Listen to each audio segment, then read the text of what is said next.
Assalamualaikum warahmatullahi wabarakatuh. Jumpa lagi saudaraku, ton minggu ya, dimanapun Anda berada. Ajan materi kali ini tentang bagaimana mengetahui pelaku sihir. Ya pasti ini sebuah topik yang menarik ya teman-teman. Tapi dengan catatan ya, kalau Anda sudah mengetahui pelakunya, Anda harus bisa mengendalikan diri. Karena banyak sekali ya, ketika kita itu sudah tahu pelakunya, kita itu akan bangkit secara emosi. Sehingga ini akan memperparah sihir yang ada di dalam tubuh Anda.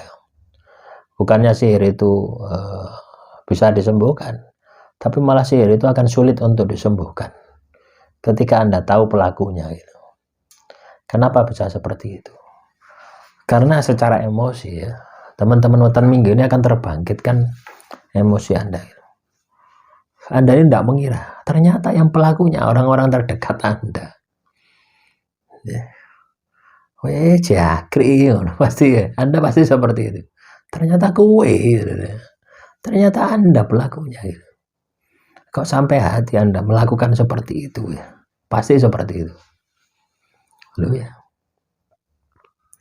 Sehingga akan memunculkan dendam baru, emosi baru di dalam diri Anda. Inilah yang membuat sihir itu semakin sulit untuk dihilangkan. Sihir itu sulit dihilangkan ketika orang itu ada emosi. Apalagi setelah Anda tahu pelakunya, emosi itu akan liar. Gitu. Nah, kalau emosi sudah terbangkitkan, maka sihir di dalam tubuh Anda ini akan bereaksi. Bukan semakin lemah, tapi malah semakin kuat. Ya, ini jadi peringatan dulu ya, teman-teman weton minggu. Sebelum saya bahas bagaimana cara mengetahuinya. Ya. Jadi persiapkan dulu, tarik nafas dulu ya. Jangan sampai Anda ini ketika Anda sudah tahu pelakunya terus emosi Anda bangkit, wah wis, enggak karu-karuan nanti ya. Malah ya, Anda mengetahui pelakunya itu malah akan mempersulit kesembuhan Anda.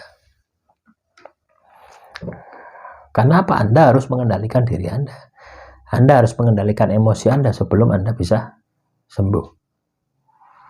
Ya, teman-teman weton minggu. Pelaku sihir ini bisa kita ketahui ketika kita ini rajin ibadah. Kuncinya itu dulu ya. Ibadah jangan pernah ditinggalkan. Terus untuk mengetahui ini Anda bisa lakukan wirid. Ya. Wirid, zikir, menyebut nama Tuhan. Anda bisa zikir macam-macam ya. Anda bisa zikir Asmaul Husna. Asmaul Husna, Asma ya Latif ya.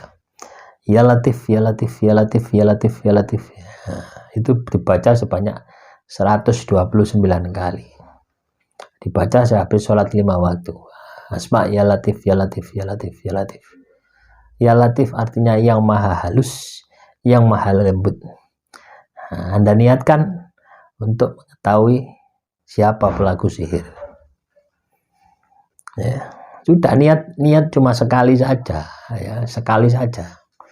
Terus Anda lakukan secara istiqomah setiap hari. Itu nanti akan diperlihatkan. Ya.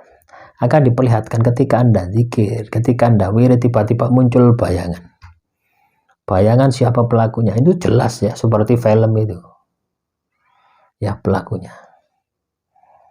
Ya, kalau Anda beruntung ya, tidak hanya pelaku utamanya saja, biasanya ya kodamnya ini akan ada perisainya ya, akan ada tutupnya sehingga tidak bisa dilihat. Dukunnya juga sama. Biasanya yang kelihatan itu langsung pelakunya.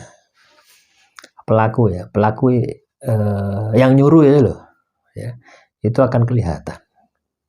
Tapi kalau Anda istiqomahkan katakanlah 3 bulan ke atas, ya, maka Anda akan bisa melihat makhluk halusnya, maka Anda akan bisa melihat dukunnya, beserta di mana dia itu tinggal. Tinggal di mana, alamatnya. Ini secara logika tidak masuk akal gitu ya. Tapi ini sudah saya praktekkan. Anda bisa baca asma ya Latif, ya Latif, ya Latif, ya Latif. Sebulan enggak kelihatan, jalankan terus sampai kelihatan. Ya, kalau Anda katakanlah bakat gitu ya, seminggu saja sudah bisa kelihatan. Atau sehari saja Anda bisa kelihatan, ya juga bisa. Nah, biasanya ya, yang terlintas di dalam batin Anda, yang muncul tidak Anda pikirkan, muncul. Dan orang-orang itu adalah orang-orang di dekat Anda. Terus Anda periksa. Orang di dekat Anda yang memang muncul di dalam batin Anda ini, Anda periksa. Ketika Anda berhubungan, bagaimana gerak-geriknya gitu. Anda cocokkan dengan penglihatan batin Anda tadi. Kira-kira sinkron enggak? Itu pasti ada sinkron. Pasti ada kejanggalan. Ketika dia berhubungan dengan Anda itu pasti ada kejanggalan. Ada rasa takut ya, orang berbuat salah itu loh. Bagaimana kalau Anda berbuat salah? Pasti ada gugup, ada rasa ketakutan. Anda putar ulang ya ketika Anda komunikasi dengan si pelaku tadi yang muncul di alam batin Anda. Cara mendeteksinya seperti itu, sederhana. Ya, Anda tidak usah pergi ke dukun, orang pinter, nanti malah timbul fitnah gitu. Ya, karena mereka itu hanya kasih ciri-cirinya, oh ciri-cirinya rambutnya panjang, ciri-cirinya rumahnya hadap ke selatan, wah, tidak tepat malah meleset, malah timbul fitnah. Mending Anda tirakati sendiri, Anda wiriti. Nah, kalau ingin cepat ditambah dengan puasa, ini tambah cepat lagi. Anda akan tahu siapa pelaku sihir, siapa yang menyakiti Anda. Lah, intinya ketika Anda sudah tahu pelakunya, jangan sampai bangkit emosi Anda. Kalau emosi Anda bangkit, wah itu tambah runyam. Tambah masalah Anda tidak bisa disembuhkan, percuma Anda tahu pelakunya gitu. Ya. Kalau kita mau proses hukum, tidak ada buktinya. Ya, tidak ada di KUHP. Ya, pasal tentang santet gitu. Ya percuma. Ya. Jadi yang perlu kita lakukan ya, Anda melakukan wirid, dzikir, itu akan terlintas, itu kan terjadi gesekan sebenarnya, gesekan energi. Ketika Anda wirid ini kan memasukkan energi positif ke dalam tubuh Anda. Di dalam tubuh Anda ini ada energi negatif, tergesek. Dari gesekan itu muncul gambaran pelakunya. Nah ini ketika Anda teruskan ya, baca asma ya Latif, ya Latif, ya Latif, itu akan muncul ya penampakan makhluk halusnya, akan muncul siapa orangnya. Itu saya alami seperti itu ya, muncul orangnya beserta desanya, namanya itu muncul, ancer-anceri rumahnya kelihatan jelas ya, seperti Anda melihat film itu, atau seperti Anda melihat saya seperti itu, jelas seperti ini. Itu setelah saya lakukan selama 3 bulan. 3 bulan itu kelihatan. Ya, tapi dengan puasa ya.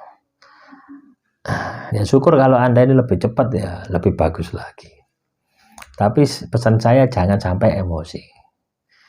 Demikian yang bisa saya sampaikan. Assalamualaikum warahmatullahi wabarakatuh.